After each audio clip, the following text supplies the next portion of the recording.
welcome everybody to our first live broadcast here on the Swingmen. We got Josh Cornelissen, Corban Ford, and Alex Wext with us, a stalwart crew, and we're going to talk about this fourth quarter as it unfolds. So yeah, it's going to be a bit of a experimental thing like we've been doing a lot lately, but glad you're with us if you are. Guys, any observations through three that you want to share before this fourth kicks off? Honestly, some of these foul calls I wonder about. That's the only thing I have to say. Just getting here and really tuning in. Just saw a particularly egregious foul on Ariza. I don't know if anyone else caught that one, but I don't know. I thought home cooking was supposed to go to the Rockets, you know? Yeah, so Corban's going to be pretty biased in this game, is what we're starting. I'm sorry. I'm going to be extremely biased. So we'll get kind of both perspectives going. I have no rooting interest, if I may say so. Also, in case you've noticed, my surroundings have changed. I'm actually at my mom and dad's house, so it's a little bit of we're having a little bit of fun tonight. Instead of being at my own home, I have traveled. We've taken the show on the road like Barnum and Bailey, and now I'm in my ancestral home. But to me, to me, Simon, Josh, Corban, the name of the game's just been three-point shooting. You look at the stats right now through three quarters. Houston's shooting 27%. If they're shooting 35-40%, they've got a pretty firm grasp on this. But I mean, as it is, shooting 27% and missing some really good looks. I mean, we were talking in pre-show. Simon, there was a particular Eric Gordon three was sort of when he was at elbow extended and he just missed it. And Simon goes, hey, we're dodging bullets out there. And that's, that's kind of what the story's been is Houston has makeable shots. If they make their makeable shots, who knows where the game is right now. But here we are going to the fourth 1-point game. Do you have the numbers on what Golden State's shooting from three? 38.9%. They're 7 for 18, which, by the way, is kind of a silly number in and of itself that they've only attempted 18 three-pointers through the three quarters. Yeah, so I guess the question is kind of what's more likely, right? Is Houston going to start hitting these shots, or is Golden State going to maybe start getting more looks? I mean, you would think that the team taking more threes that's the one that's going to be more, but pretty uncharacteristic for Golden State to only attempt 18 threes. I don't know.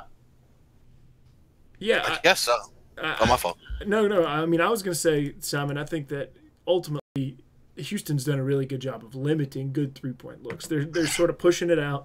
You see them getting into hedges early, just sort of pushing the Warriors' offense out beyond the timeline as often as they can. And you see those kinds of hedges go. Sorry, the game's over here. That's why I keep looking over here. You see them go into these hedges really early, and I think what they've done effectively is just sort of push the offense out and out and out. And that's how they've limited these good looks. And the good looks that they've gotten are Klay Thompson sort of finding himself in a corner, or they haven't gotten a lot of on the break, above the break three-pointers, at least from what I've seen, or my opinion of it. Yeah. I'm sorry. Gerald Green shoots the worst shots, but when they go in, the dude doesn't really have a filter with his shot selection. He just hit a pretty right off a pass where a give and go opportunity with Chris Paul right from the corner. He was like, nah, forget this. I'm chucking that. Yeah, he had a couple of those in the first half that were ridiculous. Oh, wow. And then they stepped out of bounds. So, Simon, I mean, you're the Warriors fan here. You're the resident Warriors fan.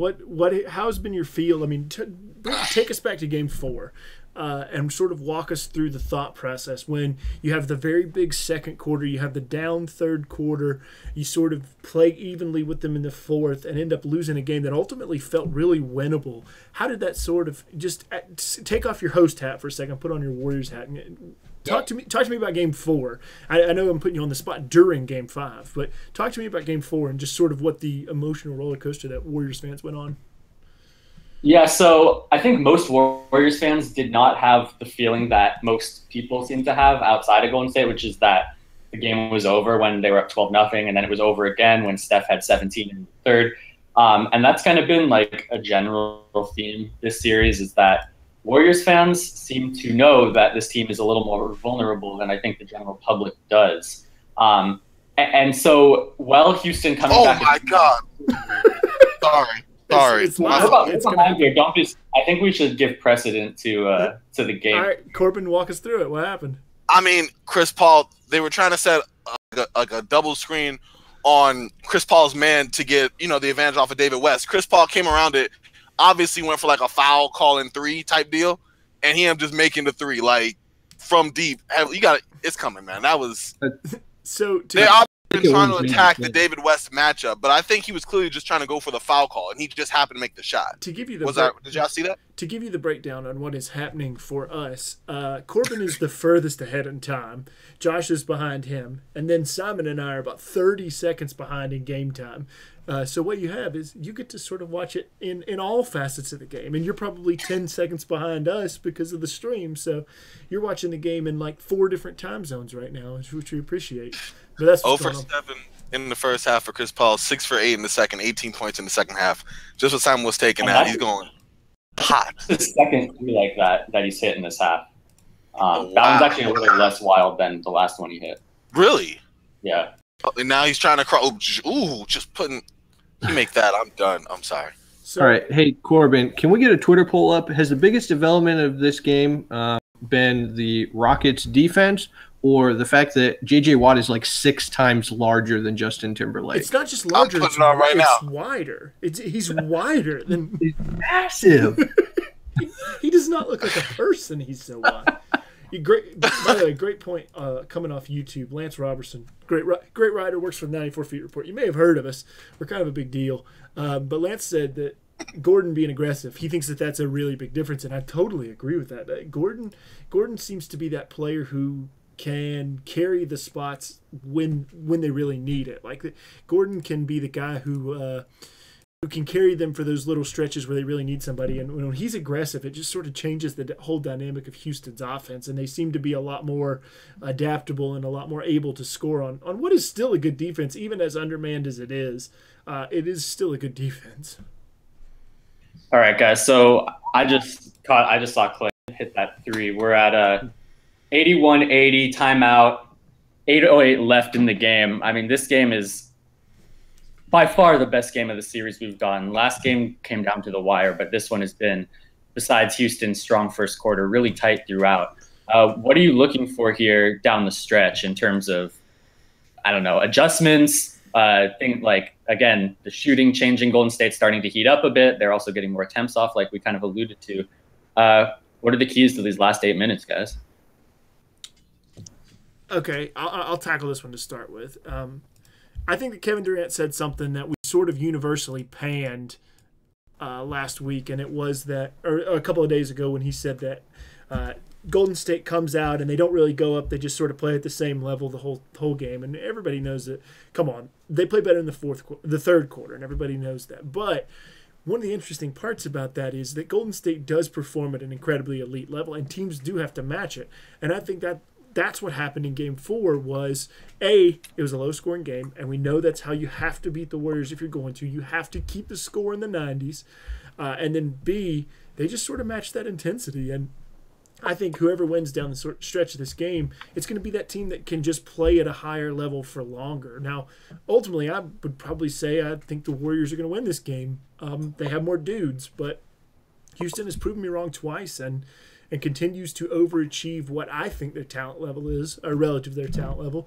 I think that Golden State's a lot better than them, so it's really interesting for me what's going on and what will continue to go on.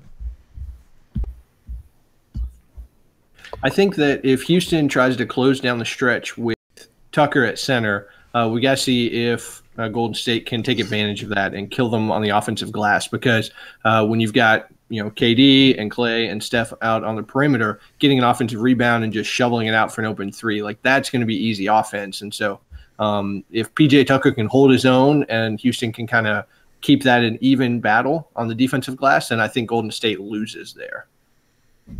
I'm really go ahead, Corbin. Oh no, I was only piggybacking on the Rockets adjustments, but on the offense end, we all know, especially down the stretch, it's going to come down to James Harden and Chris Paul. Isolation, hopefully switching on, obviously, either a weaker Warriors defender or one of their bigs, whichever they have on the court, at the moment. I think it's going to be important. Well, ball movement. I hope there's no big. I mean, seriously. You don't think Steph Curry's going to put Looney out there? He's got to come out of this timeout with with Livingston plus the 4 All-Stars. I think that anything else was just a massive mistake. I know Livingston isn't Iguodala. He's not quite as strong, not quite as dynamic offensively, but it's still their best lineup. If you have Draymond at center, you switch everything. They run more. I'm right there with you. I agree. No, I hadn't thought about that. I think ultimately, though, with Harden and Chris Paul, Harden with the rough shooting night right now, Chris Paul taking some rather, I don't want to say the wisest bailout shots, in an attempt to get a foul. I think it's going to come down to the other three, Joe Green, Trevor Ariza, PJ Tucker, whoever's out there, to be able to hit some shots or flash for a cut instead of just standing there watching to go to work. Because I get that that's a component of their offense, but especially when the defense gets a set, as the Warriors are doing, it gets a little complacent, So they took that Paul bucket off the board. Yeah, that's a nut. That feels unprecedented to do it like that far away. I guess they called for it at the next stoppage, but just called for the review. Wow. So Warriors up 1. Where are you guys at? 7:53 left in the fourth. I'm just seeing the shot clock violation where they're showing it. So I'm more. Isn't it fun? Another interesting question from Lance on YouTube. Lance is killing it with the questions. He said, "What do you think about Kerr telling KD to trust his teammates?" That's a good question. Discuss. So, a lot of the talk after Game 4 has been that we're seeing OKC Kevin Durant right now, and this was always which I agree with, by the way. I do too, and this was a huge criticism I had of him throughout his career, was that he in pressure moments he doesn't so much like choke or not show up in the way that we've seen from like the guy that's at the free throw line right now, but he doesn't. He almost becomes too much of a hero ball type of guy, and he gets turnover prone because he's frankly a pretty turnover prone player in general. For someone who's not really a playmaker, a facilitator, but he also just tightens up and like just zeroes in on the basket. His IQ goes down, and it obviously chokes off the Warriors' ball movement in a way that affects Steph, affects Clay. So I'm right there with Kerr on that. All right, let's play the what if game. What if hold on, let me get myself on the screen. Let's play the what if game. What if the Rockets win this game? What does that mean? Where do we find ourselves tomorrow when we wake up? Is the series over? Are we going to be looking at Game 7 back in Houston? What if the Warriors win this game? My fault. I'll go. Oh, no, you have a much better take than me. I was about to say something, Tom. Don't go on. So I think that if the Warriors win, it's much more over than if Houston wins. That's pretty much right. Okay, follow up. Is it because Game 6 is in Golden State? Is that like the number one reason? Is that what's way up here and then sort of everything else just falls under that? Absolutely. I mean, I didn't want to spoil it, Corban, but yeah, okay. I also think the other thing is presumably we're getting closer to Iguodala being able to come back. And so if Houston loses tonight, then it's more likely they're going to have to face a full Warriors complement in Game 6 and or Game 7. But if they can get that win now, then they just need to win one of the next two without Iguodala, even with Iguodala. I think this is their opportunity. Okay. So flip side, where are we tomorrow if Houston wins?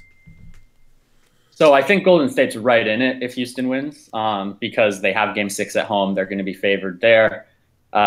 It's hard to imagine there not being a Game 7 if Houston wins this game. And if there's a Game 7, who's been there before? That's the Warriors. Now, that being said, the series is, over the last couple games, is not going the way it did over the first 3 for the most part. So that Game 7 is not going to be easy by any stretch, but I think we're going to get it. And I think just because of that, it's more likely that the Warriors will capitalize on winning than Houston. That makes sense. Corban, did you put the Twitter poll up? Because basically, if you did, you have become the producer to the Dan. You've become the producer to the Dan Le Batard show. If you put that on, because Josh told you put it on the poll, and then I did. Okay, well then you guess what? You're the new producer for Dan Le Batard. So just so you know. So far, we got 8 votes. 88% says JJ Watt size. Yeah, because it's ridiculous. But put it on the poll. I thought link it to the Swingmen. Add your own question. Get some get some, you know, community response here. See, I love it. This is a developing format, and it's kind of developing. All right, we're figuring it out as we go. And also, now we're doing your thing. Corbin's thing past couple of weeks, he's been wanting to watch a game live, and I told him, I can't do two things at once. As you see that my face just keeps going over here. I can't do two things at once. So we're trying it out. You know, whatever. This is America. Yes. We have to try out these great ideas. Yes. All for it.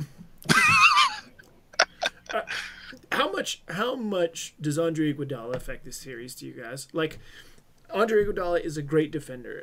I think, but at this point, I think we probably respect the legacy more. Where is he needed most in this game? Is it his defense? Is it the leadership? What part does he play in this game that's so pivotal to you guys? I mean, obviously, in my opinion, it's the defensive versatility. Anything he's doing on offense is just cake at that point. And the fact that he is capable of going off for like a 4 or 5 3-point kind of game performance that just shocks everyone but doesn't shock everyone is just icing on the cake. Because for the Warriors to be able to try out that Hampton 5 lineup that they have, where they're able to switch pretty capably across all 5 and not have to worry about any mismatches, you know, to a great extent, I think that changes the whole development of how Houston plays on their end with the personnel they have to match up. Whereas with, as Simon alluded to earlier, with Iguodala out and Livingston in, we know for a fact Livingston can't stretch the floor. So there's already a bit of a what's that? Like the defense can let up just a little bit, knowing that Livingston's best work is 15 feet and in. You know, where Iguodala is capable, he's not the most consistent by any stretch of imagination, but he's capable of knocking down threes and even more capable of getting hot at times. And with that, you're always on your toes, you know? So I think that's a big part of it. I also just think that their wing depth is so kind of compromised, especially since they let Caspi go. That like, and not that Caspi was having a great year, but now they're having to play Nick Young. They played Quinn Cook in this game, and that's the biggest thing. Is just the replacement players are such a drop off from Andre, both defensively and the leadership and the ball handling. It's just such a massive difference to Nick Young. So I would say that is the biggest thing. Can I just point out something? So I hear over and over and over again, the Warriors should not have cut Caspi. Caspi was terrible all season long. The mistake for the Warriors was not cutting Caspi. It was back in the summer was signing Nick Young, because that hamstrung them. Because Caspi, I think, was a great idea. It just didn't work out. Why can't you cut wasted Nick Young, and they have all these centers on the roster they just can't do anything with. Like, I think that's where the problem is. I don't think it was cutting Omi Caspi at the end of the season. Let me ask you this. Why can't you cut Nick Young or even JaVale McGee? Why can't you play them? Why can't you cut them? But why can't you cut them? Nick Young probably for like a teammate kind of thing, because he was like Kevin Durant's guy. JaVale, he should have been cut. But I don't think that, like, if they had cut JaVale instead of Omer Caspi, they suddenly be in this better position. Like, Caspi could not play offense all year long. We all thought he would. You know, I think we were all excited about the idea. We all thought this was going to be his comeback year, but it wasn't. And so, I mean, he wasn't helping the Warriors. Yeah, do you think that was more of a scheme type deal though? Because I didn't watch a lot of Omer Caspi with the Warriors. I watched a few games, but when I did see him, he didn't even seem to be playing within himself. He was playing more. It felt like an interior kind of oriented game. Like he wasn't stretching the floor. He wasn't taking threes.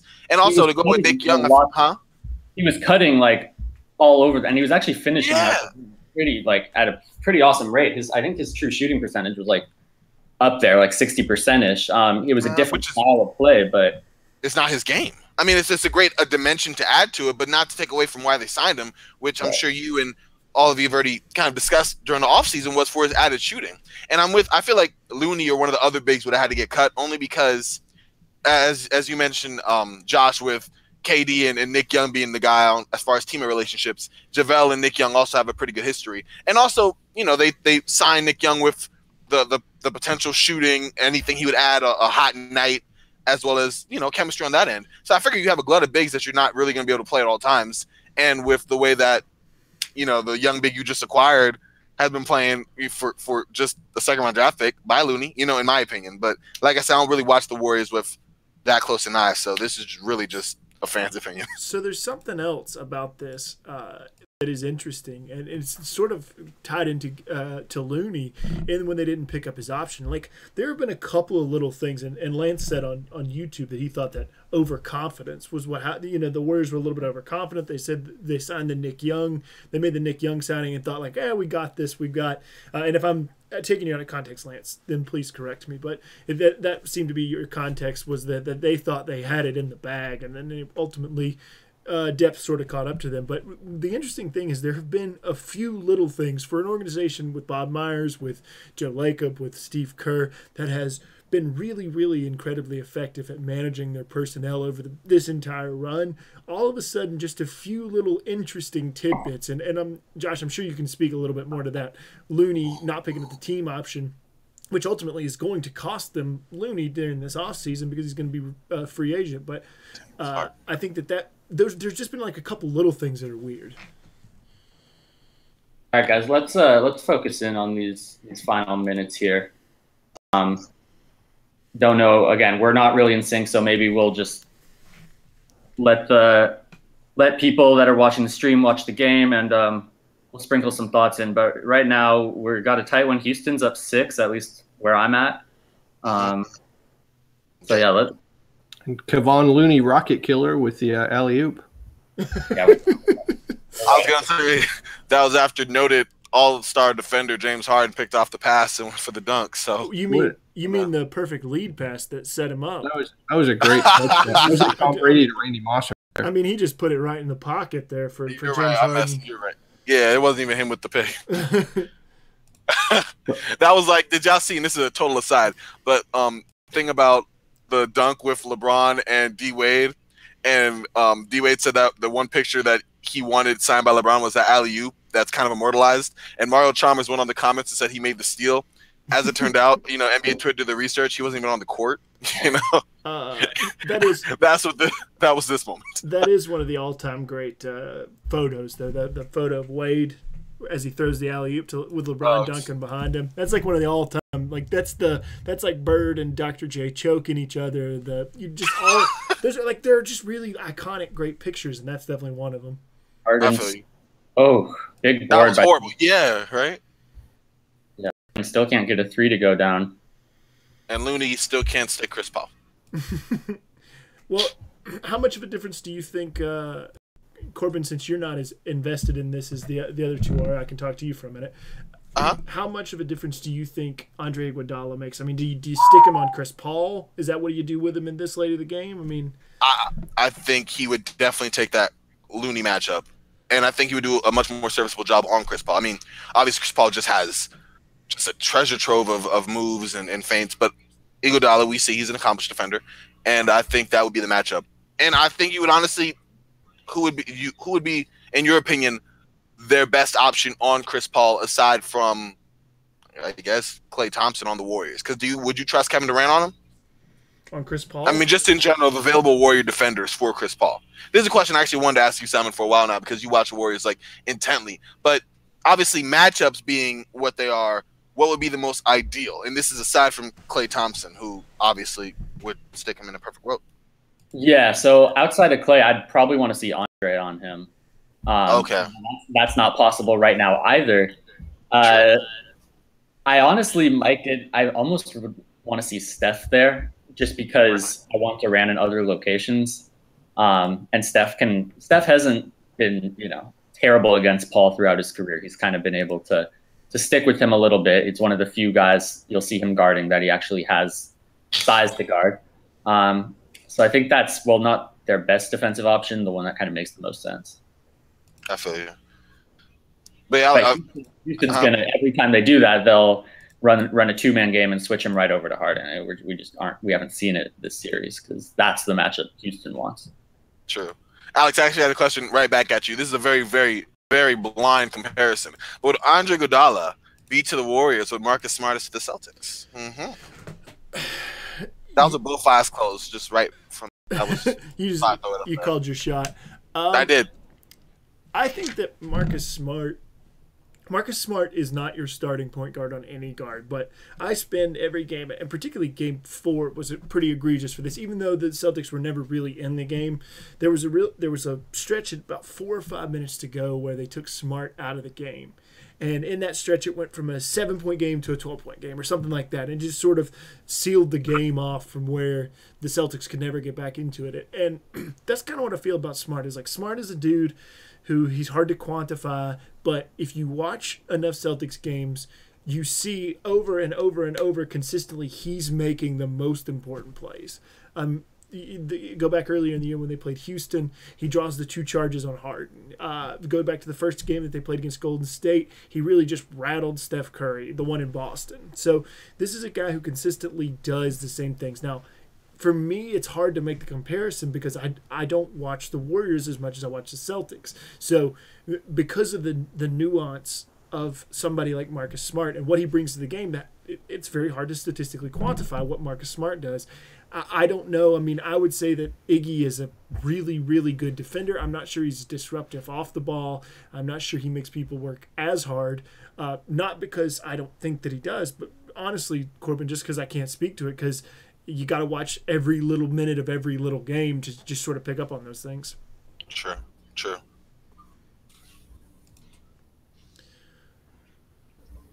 Interesting how this sort of is playing out. Houston, the team led by the 2 guys who couldn't get past the second round, seems to be sort of feeling it at the moment.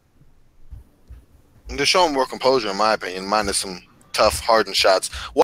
Has Harden been cold like this? Well, after game 3, he just seemed to have gone colder. Is that just my own observation? Have you guys noticed that? Like, I'm not sure why, but yeah, he's been ice cold. It's all the defense. Shot. I mean, this is all Houston's defense right now.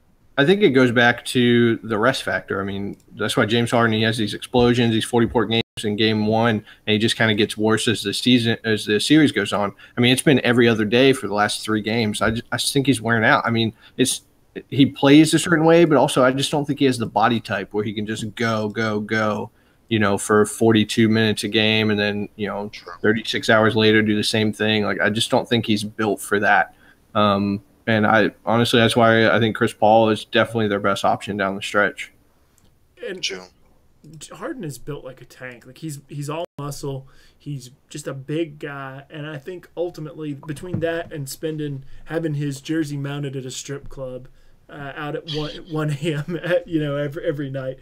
Just kidding about that. But between like just his body size sort of works against him, even though like in the grind of the regular season, being big, having that extra muscle helps you sort of take a pounding from night to night. In the playoffs, it can kind of work against you. And we saw that, 2014 with LeBron, when the cramps really set in on him because it was so hot in Houston? Did I hurt you, Corban, when I talked about LeBron's cramps?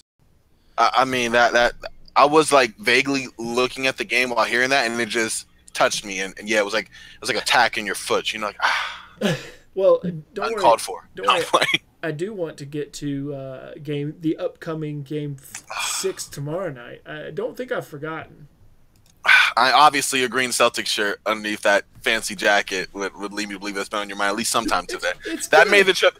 Of all things, that made the trip to your parents' house. It did. That's. Believe you me, I wear this shirt during games. I wash it after they lose. I wear it as long as they're winning. There's a whole system here, Corban. Oh wow. Yeah. I feel it. You seen that YouTube video Brad's playing? No, I have not. Okay, check that out. That's how I feel you are. Okay. I'm playing. All right, this defense. No, go ahead. Is KD ever gonna die for a 50-50 ball or a loose ball here? I'm sorry. It's been like 3 different opportunities since I've tuned in this game where the ball's been in the vicinity or PJ Tucker's kind of scrapped for it, and KD is literally just ball watching. All right, let me ask you this: would you want to jump off a high dive onto hardwood floor? Say you're 7.5 feet up in the air. Do you want to dive from the high dive straight into the Well, see, I think it's a calculated high dive because not only are you trying to bring some energy to this kind of listless Golden State offense, it feels like, but also you're right there in the play. And last I checked, it's a pivotal game 5 on the road. Okay, he did redeem himself just now, but it's a pivotal game 5 on the road that you want to set the tone. You're trying to grab this. I thought, you know what I mean? The ball was literally right in front of him. I get the context of it's a long way down, but I'm sorry. that was just a nice weak side. I was joking, but you know. Oh, I was serious. It's a long way down from up there, but no. I'm like, yeah, I get it. Yeah, he is. I mean, he says he's 6'11" in sneakers, so as long as he's not 7 feet, he's fine, right? Well, he is 6'11". Ladies don't like him at 7. I'm just kidding. Yeah, he just don't like to be blow by, KG and he misses it. KG was the one that started all that. Yeah. KG would never call himself 7 feet, and he pretty clearly was. A hot take question, or maybe it's not that hot take. Do you guys think this is the best game of the conference finals, both series so far? Yeah. 1 point game, 1:27 left. And the second best game was Game 4 of this series. Without a doubt. Yeah. Gordon, that's big. That's big. Whoa. Sorry. It wasn't that big, but it felt like it. Oh. Corban, you saw it? There we go. Reactions. There we go. Yeah, I don't know where I am in relation to anyone. Draymond just put it back on from. Yeah, that's what I just saw. I was like, I couldn't believe he missed it, and then he put it back. Oh, you guys didn't. Okay, my bad. Corbin's like the game's over. I'm watching Game 6 of the Eastern Conference Final. Corbin's like, Cavs are already up 20. I don't. I'm watching the game tomorrow. The time-space continuum is shifted yet again. Man, JJ Watt was pumped about that. Eric Gordon, like, actually remembering how to hit a shot has been huge for Houston. Can we comment on how his shot seems to get off just before defenders block it? Yeah, in 2K, I can't get that thing off if I'm wide open without it getting smacked back in my face. That shot meter, dang it to heck, I hate it. 2013, I remember 2K13 trying to make him the centerpiece of my Lakers, and I traded him after like 4 games because everything was just getting swatted back in my face every 3. All right, while we're at commercial, I got a question. No, that's what you're here for. You're here for the takes, but I got a question while we're at commercial break. Let's say Houston loses this series. Where does that leave them going into the summer? I mean, that's a tough question, and we're a long way from that at this moment with them up 4 during this timeout. But where does that leave them in relation to what their role is in the league? They won 65 games. This is a formula that worked in the regular season. But as we've seen, regular season, not all that important, except for getting your reps in for the playoffs. So where do you see them? So can we take this after the game here? I don't know where you're at, but timeout just for me. Oh my gosh! Yeah, I actually do think we could, if that'd be okay with you, because there's a lot to unpack with that one. I feel with talking about Capella and Chris Paul and some other ancillary pieces, maybe that's one of those Duncan LaRue question where they say we'll get back to you. All right, I guess we're gonna get back to you then. I like it. No, I love that question. I just thought because I don't even know what just happened, but some controversial call on the you got to figure out how to get Dwight Howard back. Okay. Oh, come on. That's number 1. Easy. Jason Terry would be number nice. 1. Jason Terry, Corey Brewer. Okay. Massively important. Is Kevin Martin still around? He retired. Let me ask Shane Battier, so they have someone to guard Durant. Josh Smith. He's out there. Why don't we bring back Ty Lawson? That reminds me, Simon, you mentioned that the Warriors would have the advantage because they've been in Game 7 before. The Warriors lost their last Game 7 while the Rockets beat the Clippers in their last Game 7. So Simon conveniently forgot that one. James Harden beat Chris Paul in that game. Yeah, I mean that's correct. This is a big possession. Actually, James Harden did not. James Harden sat his butt on the bench. Or that was Game 6. That's what I'm saying. You got to get Josh Smith back. You got to get Quinn friggin' Cook. I love Quinn Cook. Quinn Cook's my guy. You would. He just can't make a wide open 3. That's the only problem I have with him. He's the new Harrison Barnes. Hey, let me ask you, how do you feel about Kyrie Irving, Jason Tatum, Justice Winslow, Brandon Ingram, Trajan Langdon, Jay Williams, JJ Redick? What? I am not an unequivocal. There are a lot of guys I don't like. You're not an unequivocal Duke apologist. Yeah, it's not blanket. I wasn't as big on Brandon Ingram. I was really big on Jason Tatum. Not as big on Brandon Ingram. So Chris Paul limping pretty bad. I really like Quinn Cook. I mean, I good player, hard worker, not overly talented, but a guy that you don't necessarily want him on the court with 25 seconds to go. But I like him. I mean, he was a 2-way guy like 2 months ago, but He deserves to be on the roster. Yeah. I look at him lovingly like a Tyus Jones type of player. Oh wait, weren't they in the Tyus Jones. Yeah. I mean, but when you have the chance to start Derrick Rose ahead of him, you got to do it, you know? I have a I have a fondness for that whole Duke title team, like Justice Winslow, Tyus Jones, Quinn Cook, freshman Grayson Allen. Oh. Jaleel Okafor. The low post god. I don't know what happened to Okafor because like he was good his rookie year. He wasn't excellent, and he obviously had the defensive limitations and the slow foot speed, but like he was good, and then he came back his second year and he was broken. Yeah. Oh, by the way, speaking of that, shout out again to Simon. I was those off-season previews. I ate that stuff up. And in the 2015 one, you had, I forgot who you had Jaleel Okafor going to, but I remember nodding my head as if I was back in that year, going, "Yes, that's a great fit." And then come back to 2018, like Joshua in the time machine, and going, "Oh, I'm so glad that didn't happen."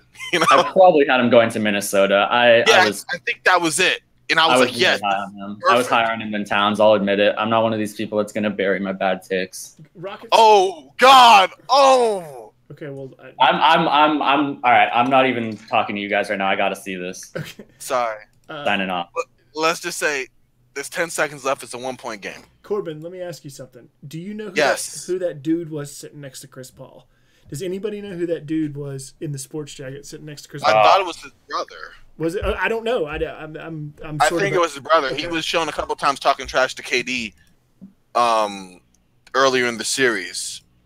And if you look, he's like a little bigger, fatter kind of version. No, I'm playing, but real talk, I think that is his brother. Okay, I didn't know who it was. I'm not super up on what. I could be wrong. But I think I've seen him before. Ariza with one of the biggest free throws of, well, his career, I could say, because I haven't seen him shoot many free throws. And Chris Paul's on the bench. Well, his hammy, something, or his quad, or something. And mind you, that's why I'm glad you asked that question, Alex, because like he's missed 20 games this season with his hip, his groin, and that calf. Yeah. And now are you going to really offer him $200 million? Now it looks like he's hammy. Yeah, it does. I think. Oh my God. Oh. I think that ultimately whatever the strategy is going to be, Daryl Morey's sort of got his plan and his hedge already put together.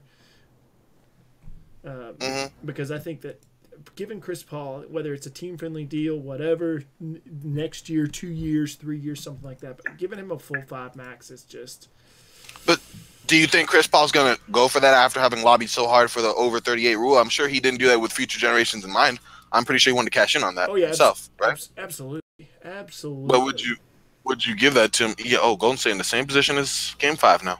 No, I would not. This is why I think the NBA pay scale is kind of broken, because you limit how much money guys can make throughout their prime, and then you like blow open the cap just in time for them to be too old to deserve it. And so you're like, oh, we overpaying Mike Conley and John Wall? But then if you don't, it's like, you know, are you just going to lose your stars? Like, I just don't think it works. I think there needs to be a way for the players to earn more on their second contract, so they've made a fair amount by the time they get to like these later contracts. There's some really interesting talk about like what the quality of contract, these big contracts that have been signed, what the quality is going to be in a couple of years, because people keep saying, oh, cap's going to go up, or a lot of people are now, there's the pushback against that where they're like, yeah, cap's not going to go up. And from what I've heard, and not like I have super inside sources or anything, but from what I've heard, they think the cap's going to stay pretty much the same.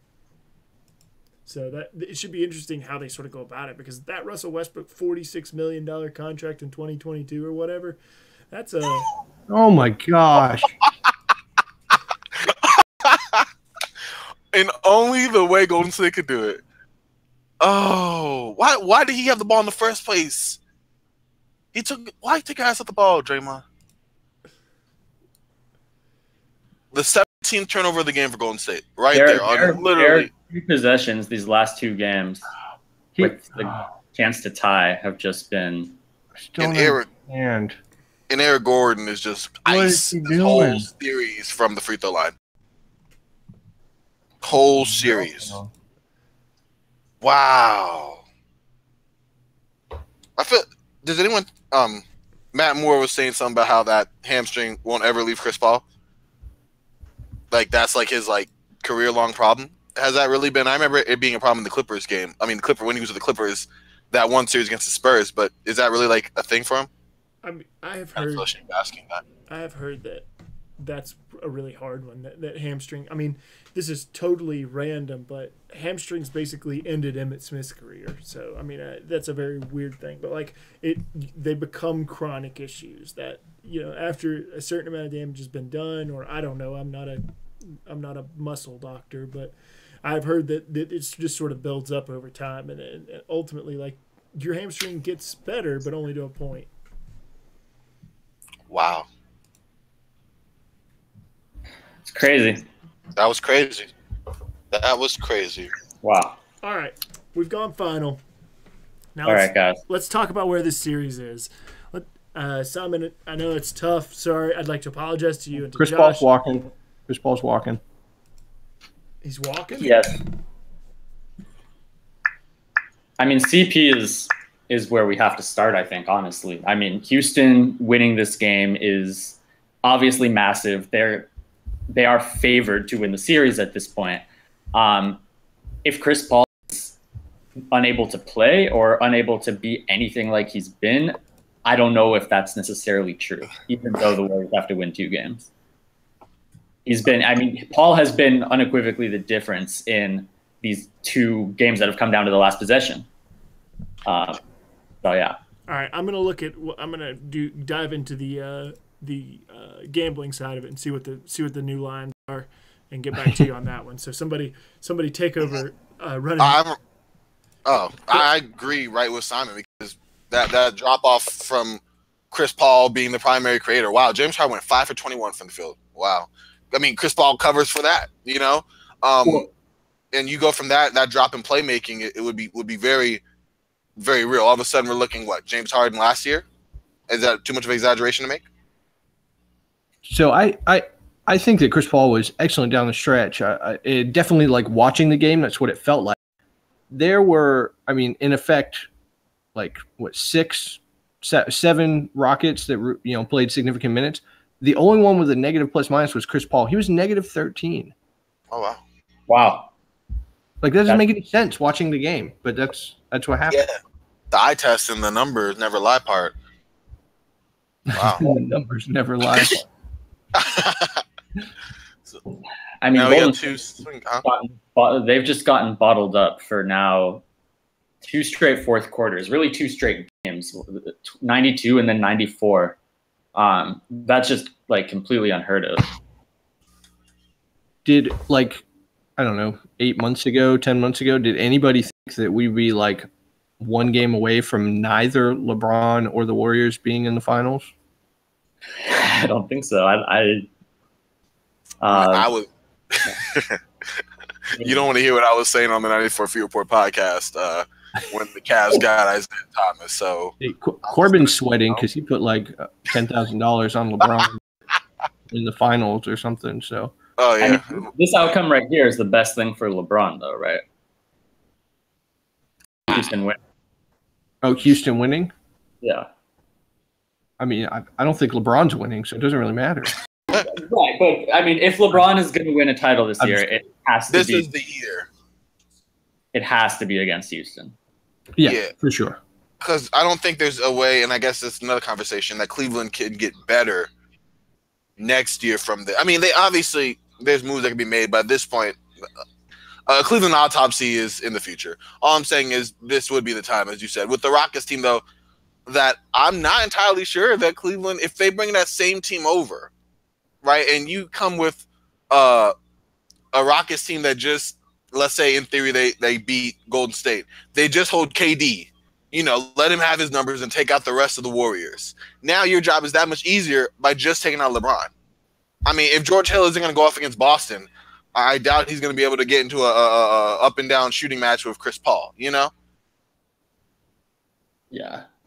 Although, like I said, I would still be all hyped and full of hope for the Cavs to win if it was them against the Rockets, just because they've never been to the finals before, So, go ahead.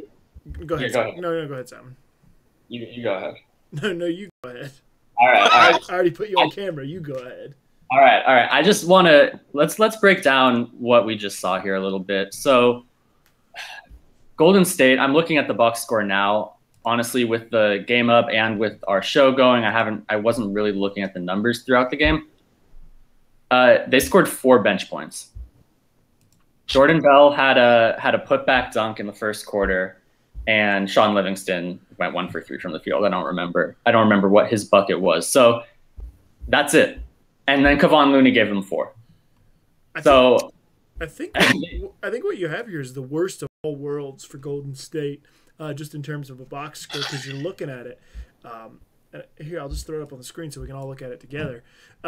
You have 42 minutes for Draymond Green. You got 40 for Durant. You got 41 for Curry, 43 for Thompson. That's a lot of minutes for a team that's going to have to turn around and play 2 days. And then you have ineffective, a 26 plus 18 is 44, plus 8 is 52, plus 1 is 53.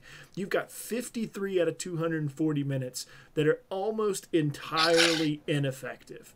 So you've overplayed your starters, which you have to do in the playoffs, which you expect to do. But then on top of it, you have 52 minutes of completely ineffective basketball. And I mean, Quinn Cook, I think, played some pretty decent defense. I think Jordan Bell does some things that are interesting. He's just not quite to the level where he wants to be for a player who is playing in the conference finals. But putting big minutes on Curry, on Klay Thompson with whatever the extent of his injury is that no one knows, and then Curry still coming back off injury, and then just sort of stacking all these minutes onto these guys, and then not being able also not to get anything from your bench, even a little bit. I think that it's a pretty bad situation all around.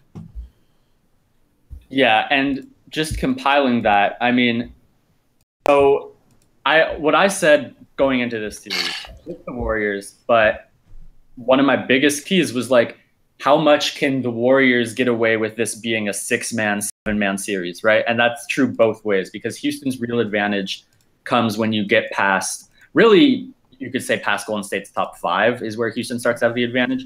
Look, they only played 7 tonight, the Rockets did, but their 2 bench players, Eric Gordon had 24, Gerald Green had 9. He was 3 for 5 from the field. And so if the Rockets can make it that kind of game, if they can limit the Warriors starters this way, they have the clear advantage with the bench. Now, I don't expect the Warriors bench to be this bad again. I don't think I've ever seen them this completely ineffective. But if they limit the Warriors starters the way they have and the way they've been defending, I don't know how much that changes. I think they have the advantage. Mm-hmm. But do you also do you expect James Harden to go 0 for 11 from 3 again? I mean, I could see a 13 for 43 line for the Rockets because, the majority of their 3-point shooters are iffy as all get out. But for James Harden to be so ineffective, does that mitigate at least some of it?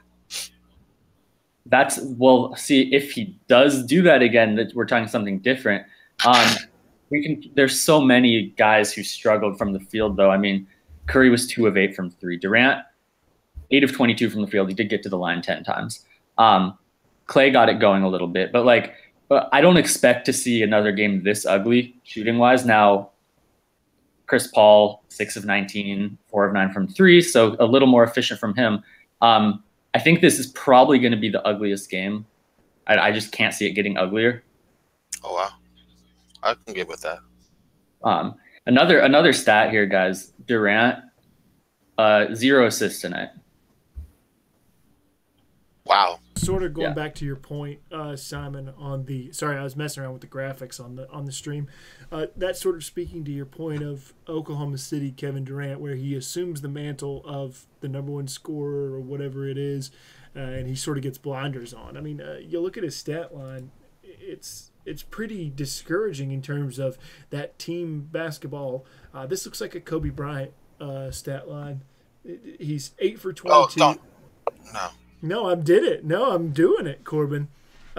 He's 8 for 22 in a pivotal game, and that's just sort of where they are. I mean, he feels like he has to assume a lot of the scoring load, and for better or for worse, that's sort of what's happening with them, and the ball just kind of gets stuck, and that's not something we've seen from the Warriors pretty much at any point. I mean, maybe you guys can speak to this a little bit better, but I don't remember a point where the Warriors were sort of in this predicament in that the ball just kind of got stuck, and we saw it in the fourth quarter of Game 4. We saw it again in the fourth quarter tonight. It seemed like the ball was really getting stuck.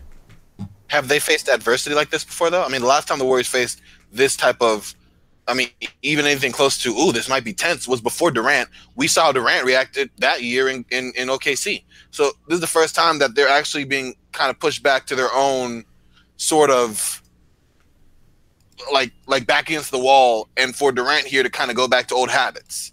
You know, because I understand you think I need to assume more of the offensive load, but Steph Curry wasn't exactly James Harden from the field. Klay Thompson was pretty decent. I mean, you went to this team for these weapons. You know, that's to play within a team, to kind of go within that concept. So when the going gets tough, that should be okay to rely on the collective and not be taking it upon yourself to do what you not ran away from, but what you moved away from for the same reason. You didn't want all that pressure. You wanted to be able to give the ball to certain people and spread the ball and be, you know, versatile and unpredictable. So why go back to that to assume the identity that you try to leave, you know? I think that's a great point, Corban. I really do. I think you hit it on the head when you said you left to play with these guys. And KD has gotten a ton of credit for how seamlessly he fit into the Warriors. But you raise a great point. This is the first time they've faced real adversity. They faced a team that can really match up with them in any sort of way. And we're seeing him revert back to that. Now, does he learn from this? And does he come out and change his play style a bit in Game 6? I don't know. You would think that Kerr would be able to get that through to him. Some of the other guys, Draymond is a guy who seems to really get messages through to Durant when the Warriors need him to. Draymond, by the way, tonight, 6 turnovers, a lot of them early, sloppy ones, and then that last one was a killer. Usually bounces back, at least when he has these out-of-focus games. He usually comes back with better focus. But they to your point, if Durant is the guy who you're going to because it becomes an isolation matchup, and he's not looking to get guys involved, then it is hard to say that they, like I earlier referenced the experience in Game 7, but you're right. Last time we saw Durant in a Game 7 was against the Warriors in a loss, and last time we saw the Warriors was against the Cavs. So it's uncharted territory for them. So another thing that I sort of noticed was, and I have said this, I think Draymond's a little bit past his physical prime, and he just sort of looked like he wasn't quite where he thought he should be, like in terms of like catching that pass and everything. But you got to look on the other side, and PJ Tucker kind of played a lot like Draymond Green in this game. He was really good. His defensive positioning is always on point. He had some great rebounds. They can play him at the 5. Like to me, PJ Tucker is sort of filling the role for Houston that Draymond Green stereotypically has filled for the Warriors over the past couple of years, in that he's physical, his defensive positioning is always on point. Draymond's a much better passer than PJ Tucker. There's no two ways about that. But the difference in the way those two have played in the past 2 games, with Tucker's stat line last game, when he had 15 rebounds or something, these guys are getting. I mean, Houston is getting the best from their guy. The guy who sort of this series hinged on in one way or another, just because he gives you the flexibility to play these smaller lineups. And by the same token, on the other side, Golden State's guys not playing particularly well. Sure. Watching the recap right now. Wow. I know that Chris Paul did the shimmy to Steph Curry. It's kind of cute. All right, let's flip over just for a few minutes here and talk about the Eastern Conference Finals. Well, no, we have to. We're going into Game 6. I mean, you know, Game 5 of the Western Conference Finals is amazing. We're rolling into Game 6 tomorrow. The Celtics lead 3-2 over the Cleveland Cavaliers. But my question is this: is there any reason that we should believe, as NBA analysts, not as fans, setting my own fandom aside, is there any reason that we should believe that Boston has a reasonable chance to win this game? I don't think that there's been any sort of notion that Boston can play well enough on the road to win this game. And maybe that puts me sort of behind the 8 ball, and like I'm waiting for things to happen before I can say they happen. But there haven't been very many encouraging signs for Boston to win a game in Quicken Arena. I'm with you. I want Boston to come with that edge. I mean, just for good, you know, obviously great basketball. Come in, just try to put the king down right there at home. and just take the fight to them. But and to be fair, we have they haven't won on the road in the playoffs. You know, we just been throwing it out there. At least I have, definitely, as just an analysis of their off-season away struggles. But they've had some real close games. You know, they had a couple down the stretch in Miami. They had not Miami in Milwaukee. They had that one in Philadelphia. I mean, it wasn't like all of them were just blowouts. So I'm kind of hedging that they could come out with that sense of force, or that sense of like that force and that sense of what's that word I'm looking for, y'all? Like basically where you feel like your back's against the wall. Yeah, sense of urgency. I mean, there you go. Thank you. Wow. Right. I think that they will. Mm-hmm. I just think that, and I don't know. I mean, Alex, you probably could kind of prescribe this better than I could. I've never seen a team with this drastic a difference at home and on the road. Do you think? I mean, my read on it, as someone who doesn't follow the Celtics that closely, is that that's just a symptom of youth. And there's this, there's the cliche that role players play better at home, and they're basically just a team of role players right now. Do you think that there's anything else to that? And do you see it changing, or is this still like they have to win in Boston if they're going to win? I think you get it's sort of the Game 6 is sort of the culmination of two different things, in that the Celtics are not a good team on the road. There's no reason to believe that. And like you said, there's a lot of reasons. Youth is a huge, huge part of it. These guys, they play well at home. They got the crowd behind them. They sort of have that encouragement, that positive reinforcement. And then on the road, you don't get that. You get booed. You get a very visceral reaction from the crowd. But then at the same time, I think that Game 6 really represents sort of a fork in the road for LeBron. And I think by this time tomorrow, we'll really know where we're at with LeBron James. He can either phone it in, which is not something he's done in a very long time, but the last time that I really remember him phoning in a series was 2010 Cavs Celtics, and he just kind of laid down, and that was it. Now, he hasn't done that in a long time, and this is a much different LeBron in 2018, 8 years later, with all the experiences that he has. Or the other alternative that we could see tomorrow night is LeBron James Eastern Conference Finals Game 6, where he comes in and he absolutely dismantles a team and puts up one of the all-time performances. Now, when you have those two factors, when you have youth and sort of the malaise on the road, or the inability to get it done, or whatever you want to call it, and then on top of that LeBron might post an all-timer. I don't know that I feel very confident that the Celtics can do it.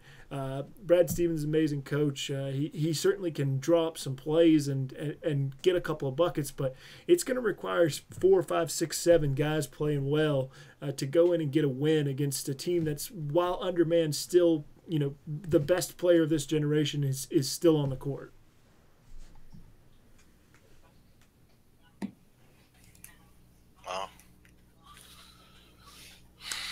Josh, you want to touch on the Eastern Conference Finals?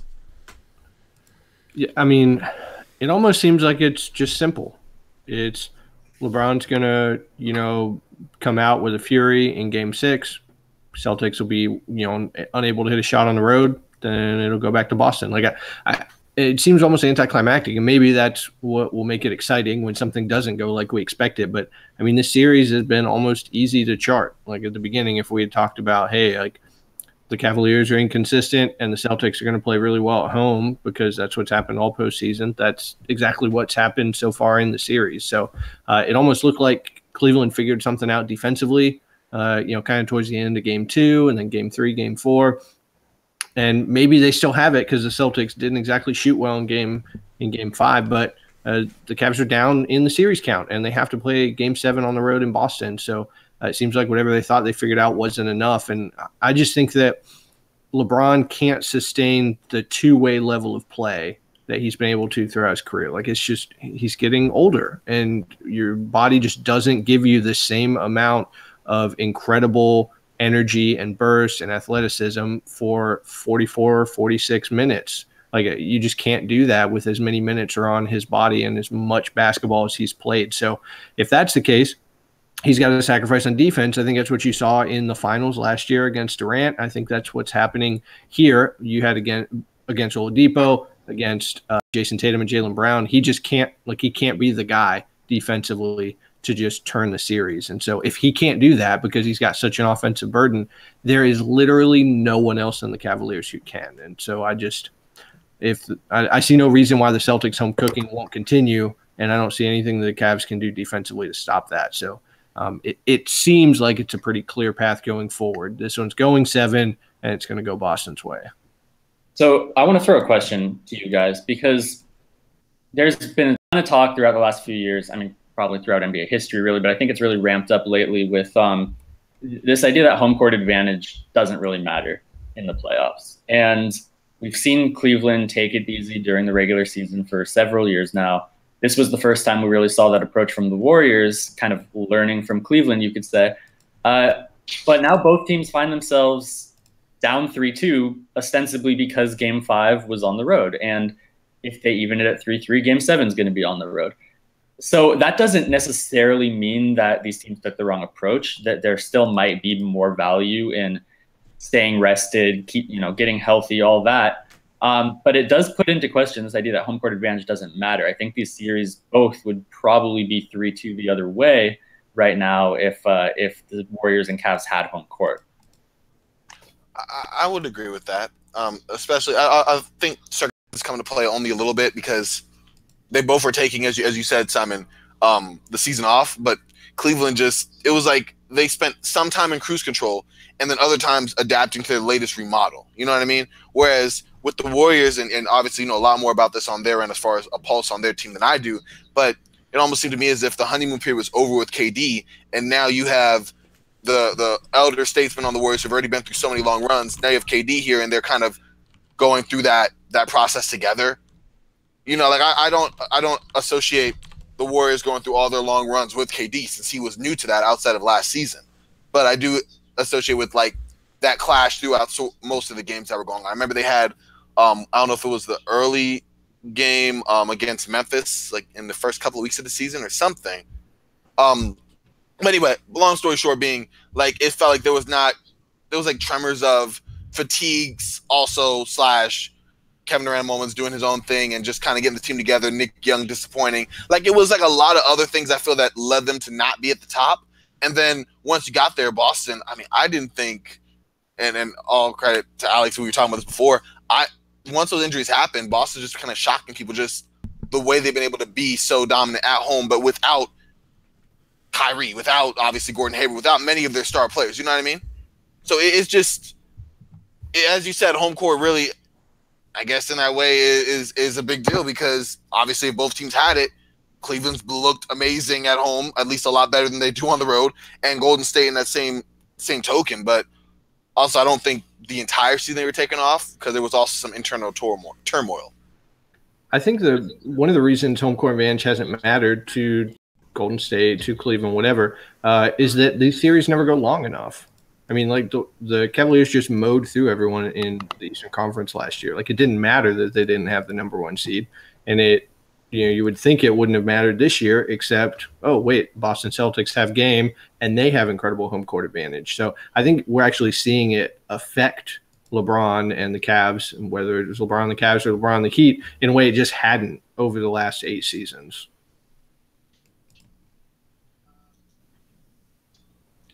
Yeah, that's interesting. I mean, so my perspective on this is that where LeBron's at in his career right now, he has to play the way he does during the regular season. And Corban also made the point that the Cavs had turmoil. A lot of it wasn't coasting. A lot of it was they were actually losing. For Golden State, you could also say, considering how good Houston was, they won 65 games, that would have been tough to match. That being said, they had won 67 3 years in a row. They entered this season looking like the best version we had ever seen. Now we talked about Caspi, some of the, Nick Young.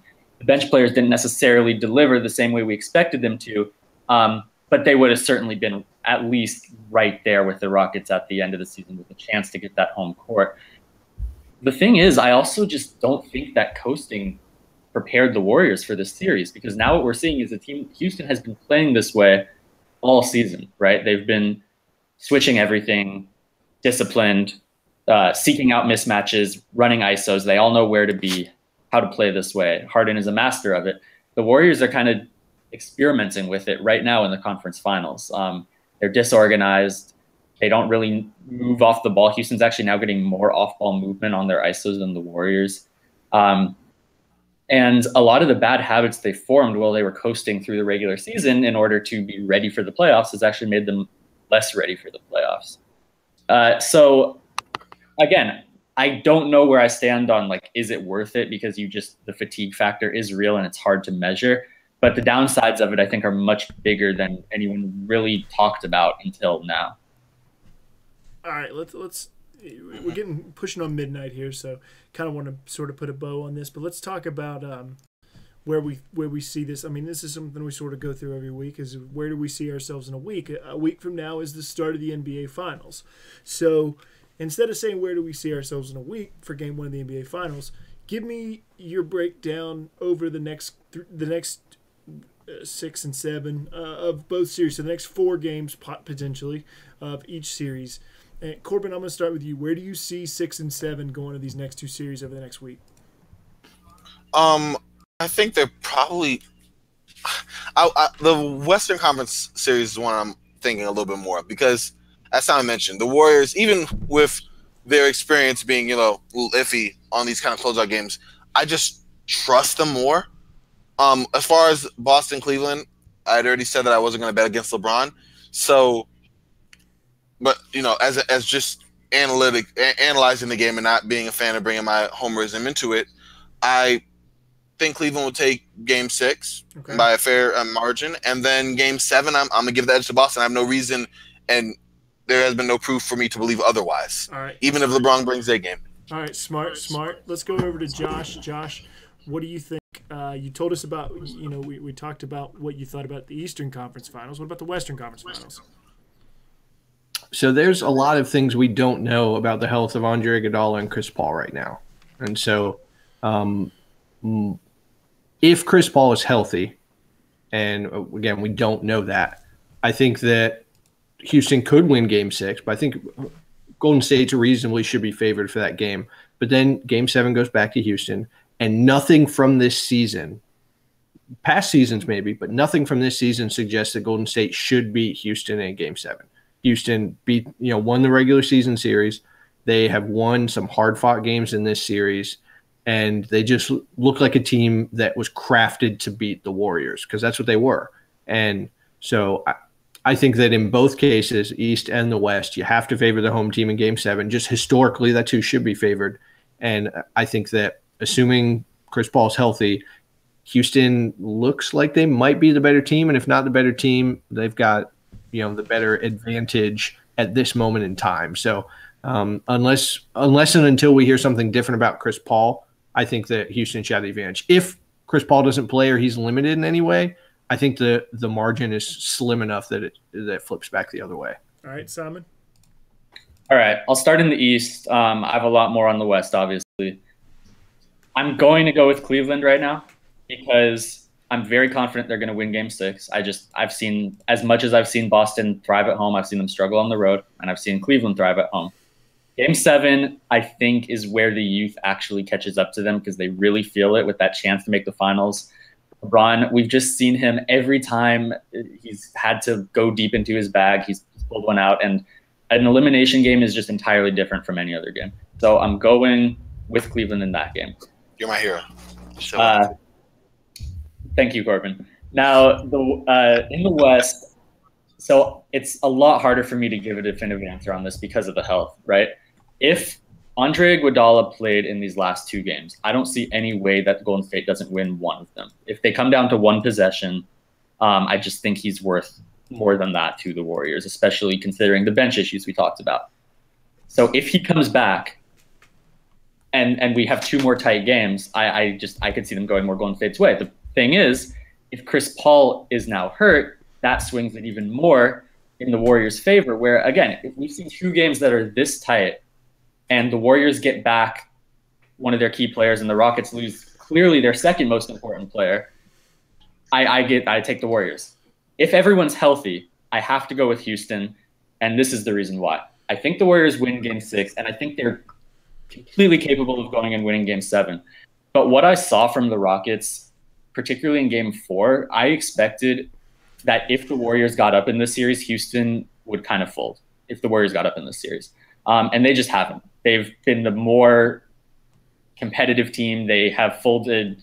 They have not folded at all, and because I've seen a mental toughness that I did not expect to see from Houston, I have to favor them in Game 7 at home. But it has to be with Chris Paul. So that's unpack. Yeah, there's a lot there. I mean, ultimately, I kind of agree with you on Game 6 for for Cleveland. I think that they sort of the odds-on favorite to take that game pretty handily, as they should be. Game 7 in Boston is going to be a real interesting affair if we get that far, because LeBron has historically been pretty great playing against the Celtics in the playoffs, as I alluded to last week. And he is also a player who brings his best in the biggest moments. We saw that in the 2016 finals. The Celtics don't have a ton of firepower, so I'm going to pick Celtics. And I know that I just sort of talked myself out of it, but I think that LeBron is very, very tired. And I think we sort of got some flashes of that last night. And I think that ultimately, with the amount of help he has or does not have, he's not getting a ton of offensive contribution, and even when he is, it's something that he generates through his just sort of his physicality, being a passer or playing that pick and roll game, and I think the fatigue is ultimately going to wear him down. And I'm going to pick the Warriors in 6 and 7.